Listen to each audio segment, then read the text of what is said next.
Welcome back to Healthy Nidhi. So today we are making the most popular sweet and sour mango chutney. Made from raw mangoes, this chutney is very delicious. We start by taking 4 cups of raw grated mangoes, which is approximately 650 grams. Here I have taken slightly ripe green raw mangoes. In this way we use less sugar and the cooking time also reduces a bit. But please feel free to use any raw mangoes that is available. Add salt as per taste, keeping in mind that we will add some rock salt towards the end. Add half a teaspoon of turmeric powder to it and mix it well so that the salt and sugar is well combined. Cook at low heat so that the moisture in the raw mango gets evaporated.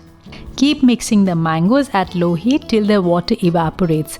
Once the water has evaporated and the mixture has come together, add jaggery. Remember to use good quality jaggery as this is the key ingredient in bringing the flavors in this chutney. Next we add chili powder in this chutney to make it a little spicy. Then we add a teaspoon of roasted cumin powder, crushed black pepper, a hearty pinch of cardamom powder. You could always switch to cinnamon powder as well.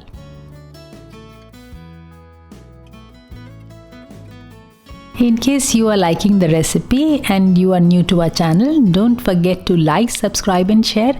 We are sharing healthy recipes only for you. Now we need to mix in all the spices well in the mixture so that all the flavors are well combined. Keeping the heat to low, we keep mixing and cooking. Slowly we'll find the jaggery has melted and the spices have combined and the chutney starts looking golden and delicious. Honestly, I can't keep my fingers off this sweet and sour chutney, especially when I'm preparing it. Now add rock salt to make it a bit more irresistible. I promise this is the chutney that will take you back to childhood days when you would polish off bottles of these sweet chutneys. These are so good. So the sweet and sour spicy mango chutney is ready. Now we allow it to cool and fill it in sterilized bottle and store it in the refrigerator.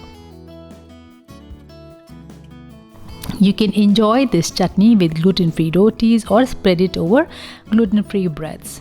Sweet and sour, spicy and delicious, this chutney is perfect for gifting and storing if you need something really delicious.